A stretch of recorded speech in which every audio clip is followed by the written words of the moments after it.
What's up guys, Scarlet here, hope you're having a good day. Today's video we're going to be talking about Venom 3 apparently having a major Spider-Man problem. But first, if you're new to the channel, I usually cover Spider-Man scoops, rumors, leaks, confirmations for the games, movies, and TV shows. I cover all of the above for the MCU, DCU, and SSU as well, so if that's what you're interested in, this is your #1 channel for that, so make sure to subscribe and turn notifications on to stay up to date with the latest news. Just keep in mind anything that is not confirmed by official sources like Kevin Feige, James Gunn, a Sony executive, or sources involved with said projects are just rumors to take with a grain of salt. So this scoop is coming from Comic Book Cast over on YouTube. I do not know his track record, but he doesn't seem to do a lot of scoops very often, and he said he doesn't report on stuff until a couple different sources that also as well do not know each other say the same thing, obviously in different wording and explanations, but essentially the same thing. And he did say he was told by two different sources, again in different words, that Venom 3 is facing a huge Spider-Man problem, and what that means is basically Sony wants Venom 3 to feature a Spider-Man, any Spider-Man, but they've caught themselves in a huge pickle, if you will. But now before we get into the rest of it, allow me to remind you guys of the last two Venom films really quickly. Remember, they got the first Venom done really quickly in terms of like turnaround time between finishing the script and the film's release date, and then same exact thing with Venom 2. Only difference with Venom 2,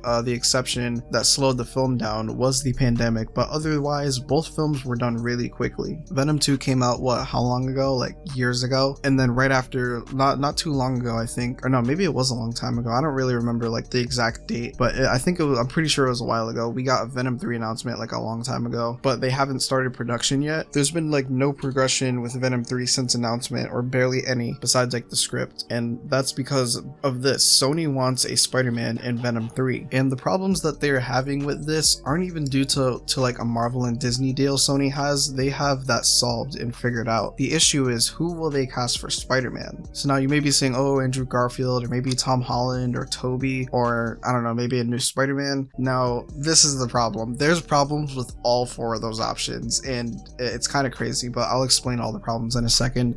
But Comic Book Cast also said that Sony thinks that this will be it for this iteration of Venom, so they see it as a missed opportunity to not have Venom fight Spider-Man, so they're going to try to shoehorn him into the story to make that happen. So now let's get into the problem of why they don't know what Spider-Man to put in Venom 3. Let's start off with Tom Holland, the most obvious probably. So with this, they can put Tom Holland as Spider-Man in Venom 3 if they want to. The only issue with this, or well no, there's like 3 issues with this, but number 1, it cannot be MCU Spider-Man. It has to be a different Spider-Man, a new Spider-Man that acts different from the MCU Spider-Man. It can't be the Spider-Man that has interacted with the Avengers, Thanos, Iron Man. It cannot be that Spider-Man. It has to be a variant. The second issue with Tom Holland's Spider-Man is if he did show up in Venom 3, okay, let's say he did, he probably wouldn't show up in the other projects like Silk, which is confirmed to have a Spider-Man in it, so that would rightfully make the fans upset. Now the third problem with Tom Holland is they probably just don't want to pay this man an arm and a leg for him to cameo in Venom 3, so there's that. So now Tobey Maguire, I think we all know this is highly unlikely, like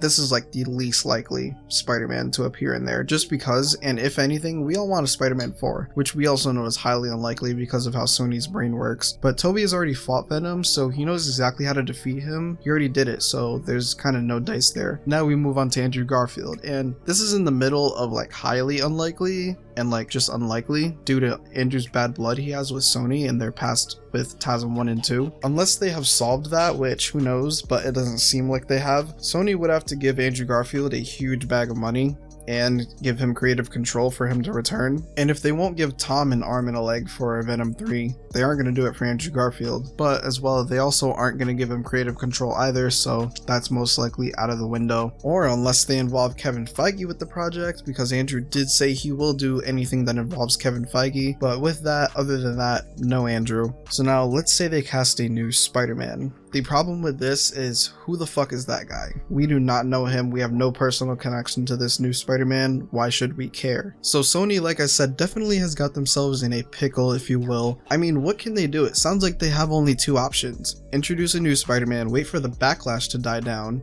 give him his own film, his own movie, not an origin movie, but it can be a movie for him so that we can at least spend some time with this Spider-Man, and maybe it can touch on some of his past events he's been through, shine a little little light on Uncle Ben and stuff like that. Nothing too crazy. And it can be the Spider-Man that shows up in Silk and whatever other projects, and there they go. That's their Sony Spider-Man universe Spider-Man. Or they can get Tom Holland, but the issue is if he happens to appear in Venom, will he appear in other projects too? Because if he doesn't, there will be backlash, because they will more than likely reference Venom 3, but Tom wouldn't be in the other projects, like where Spider-Man is confirmed to be in, you know, and it just makes it seem like Venom is its own thing. It'll just get weird. And not only that, but on top of it, if Tom were to be in Venom 3, right, as a variant Spider-Man, and Venom 3 flops, that'll look bad on the MCU. So I don't think Marvel wants that. So now I'm going to pass it on to you guys. What do you guys think of Sony having this Spider-Man problem with Venom 3? Do you guys want Tom Holland to be in Venom 3, or do you think they should just cast a new Spider-Man? Make sure you comment your opinion down below so I can discuss both with you. With that being said, thank you for taking time out of your day to click on this video. Leave a like if you enjoyed the video. Lets me know if you guys want more of this type of content. Don't forget to check out my latest video on the left or on the right hand side, a video or playlist picked for you by YouTube's algorithm. Again, hope you have a good day. Hope you enjoyed the video. Until next time.